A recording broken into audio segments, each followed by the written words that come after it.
A classic Gran Turismo track is now part of Gran Turismo 7, but there have been some changes. Eiger Nordwand is here, and it is a brand new circuit for those on GT7. In fact, the first new circuit since Canada's Lake Louise back in late November last year.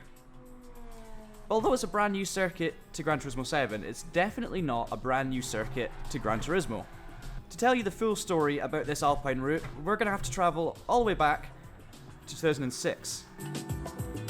To truly understand this location's significance in Gran Turismo history, you must first appreciate the predicament Sony found itself in 18 years ago. It was releasing a pivotal follow-up to the record-breaking PlayStation 2, the PlayStation 3. The problem being, Microsoft had stolen a march. The Xbox 360 had an entry-level price of $300, or $400 with 20GB of storage. The PS3, on the other hand, arrived over a year later, and was a minimum of $100 more expensive. Here in the UK it was £425 to buy the 60GB PlayStation 3, you couldn't buy any other version. Whereas if you wanted an Xbox, it was only £279 for the 20GB version. £425 may not sound ridiculous, but when you take into account inflation, that would be £712 in today's money. I mean, £712, you could buy a reasonable car for that, I'm pretty sure.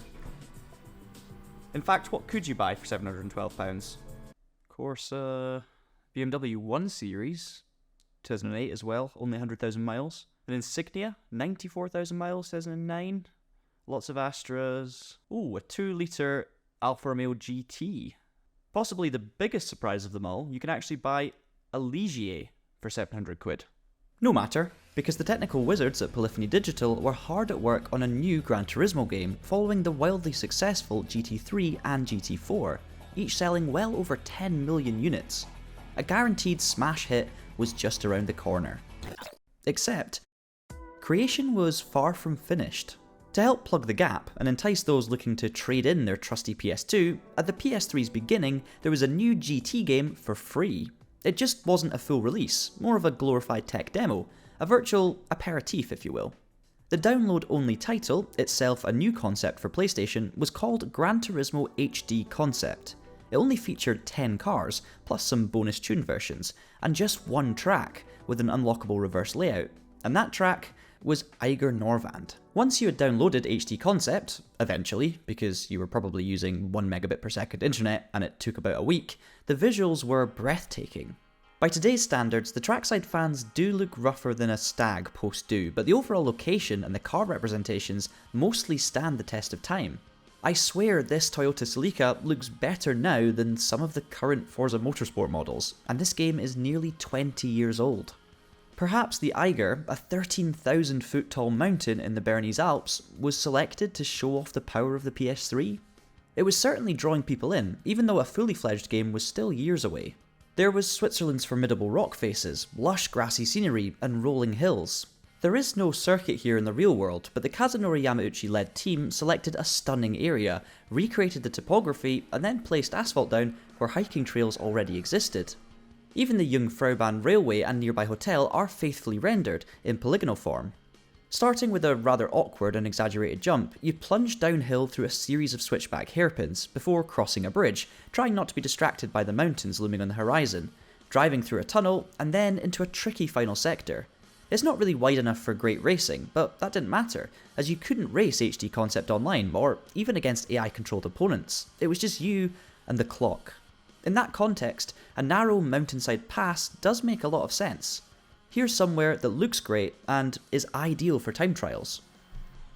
Fast forward around a year and Gran Turismo 5 Prologue hit the shelves of Blockbuster and GameStop. No, this wasn't a full release. Yes, this was another glorified demo.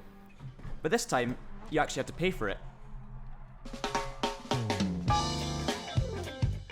There are now just over 70 cars, a paltry 6 track locations, and you could race the AI or even online.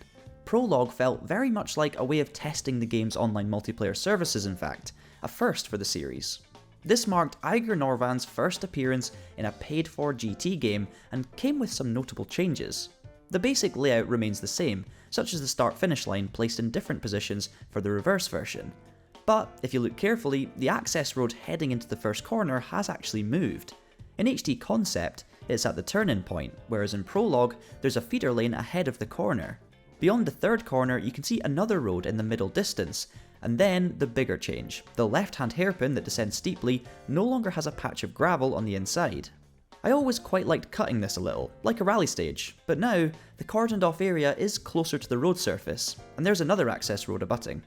Also, when you load into the track, your car is sat in what looks like a paddock. Not that you can access this, or any form of pit lane in Prologue, sadly.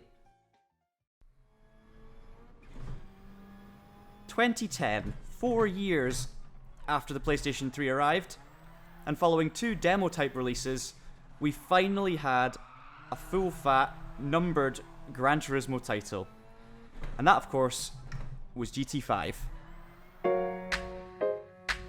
With more ambition than a college graduate, there was online multiplayer racing, post-release updates, DLC, the Top Gear test track, Jeff Gordon, and even licensed WRC, Formula 1 and NASCAR content.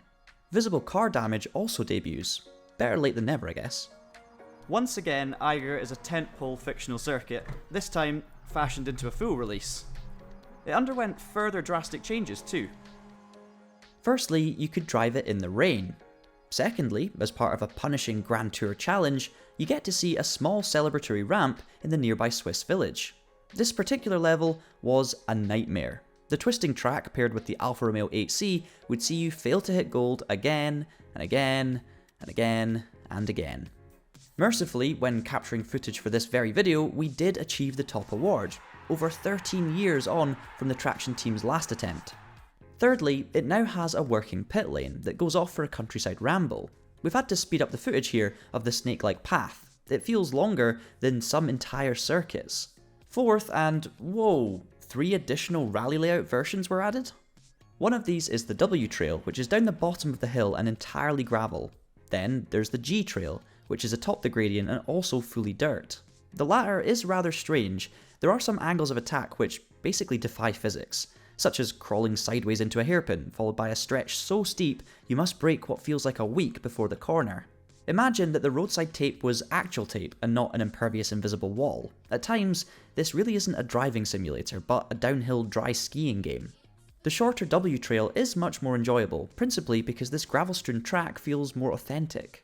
Then, Polyphony lost all semblance of pragmatism and joined up both of these rally layouts, using a section of the original asphalt short track to create the 4.5 mile Eiger K trail.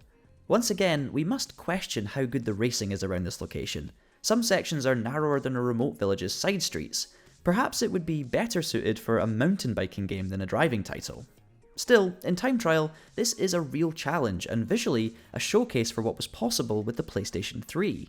Just try to ignore the standard car models, a selection of which were ported across without interiors from 2004's Gran Turismo 4. The first game where the Eiger track didn't go through any changes or further appendages was Gran Turismo 6. And interestingly, the 2013 title was the last time you could drive around this mountainous layout. A second Swiss mountain route was added in the form of 4 Matterhorn layouts, a mountain located near the Italian border. But none of these captured the sheer beauty of the Eiger, and the tracks were an uninspired drive. Much like HD Concept right back at the start of this journey, the 6th numbered installment of the nearly 27-year-old franchise was mired in a hardware battle. You see, it was released in December 2013 for PlayStation 3, a month after the PlayStation 4. The PS4 did not support backwards compatibility either.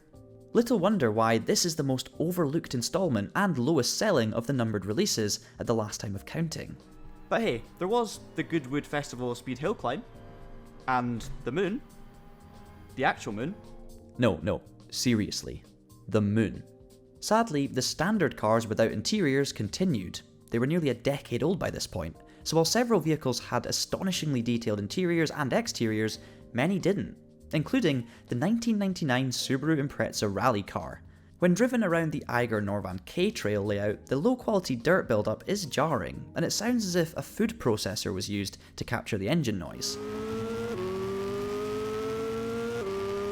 Holy shit, that is bad. With Eiger absent for the 2017 Gran Turismo Sport Series reboot, HD Concept and GT6 bookended this location's GT history. Until now.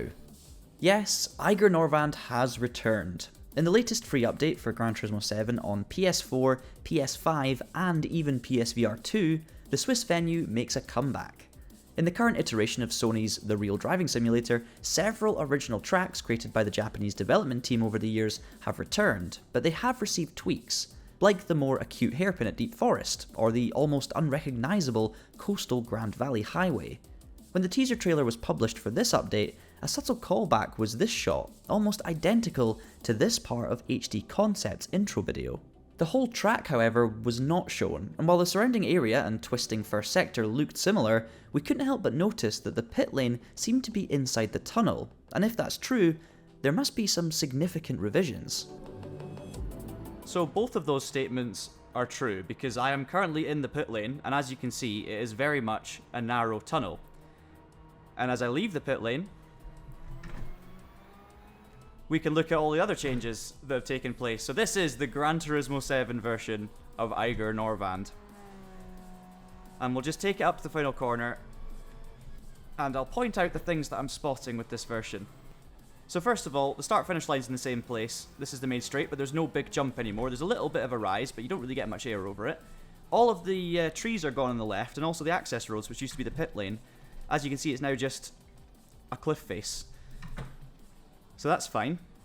There's also better safety measures as well. You can see here on the right you've got an Armco barrier rather than fencing, I guess, and spectators right there. So yeah, they're making it realistic, I guess. They're going for the kind of real motorsport safety measures. Even here as well, this cliff face on the left never used to be there. Spectators are now standing on top of that, not directly in front of you. So that's another safety measure. I don't quite know why racing games need to have safety, but you know.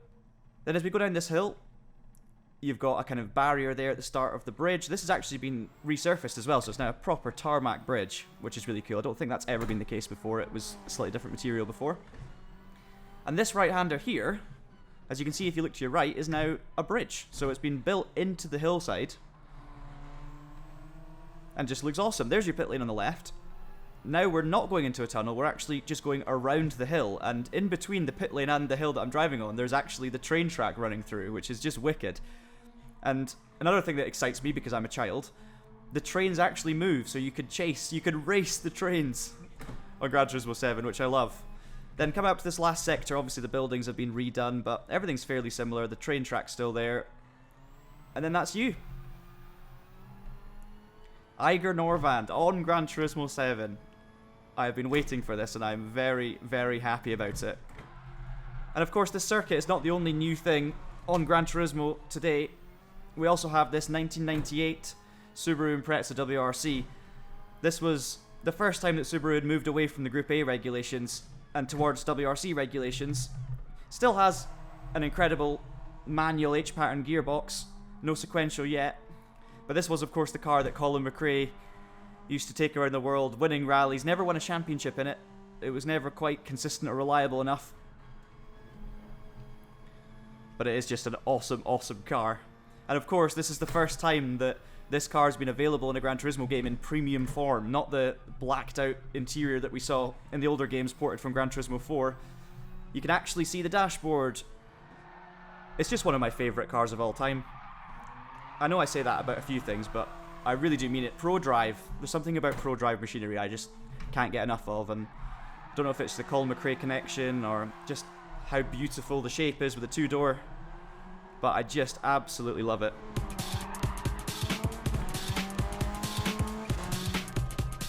It's so exciting to have Eiger in full Gran Turismo 7 PS5 4K goodness.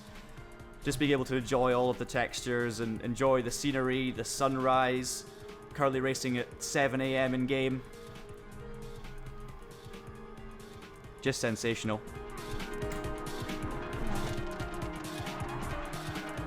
The good thing is, the changes that have been made haven't really taken away from the character of the circuit. Like, it changes it a little bit. The lack of trees on the left here, probably the most noticeable change in terms of character, but the actual layout itself, the way it drives, has always remained the same.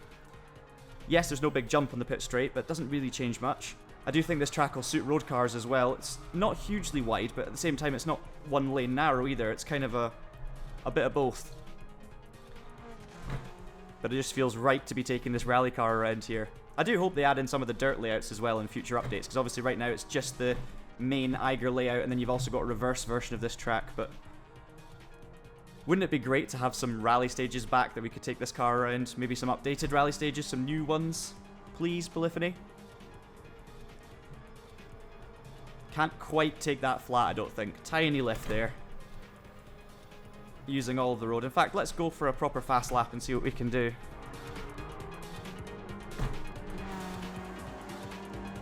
Properly flow as well. Of course, this car is not the only car to be added in this update. You've also got the 2007 Ferrari 430 Scuderia, a car I absolutely love, and the Gallardo LP 560-4, a car my dad loves. Then you've got the 1997 BMW M3 and a Genesis Vision Gran Turismo as well, which does look really, really cool, but this for me is the star. That and the circuit, of course.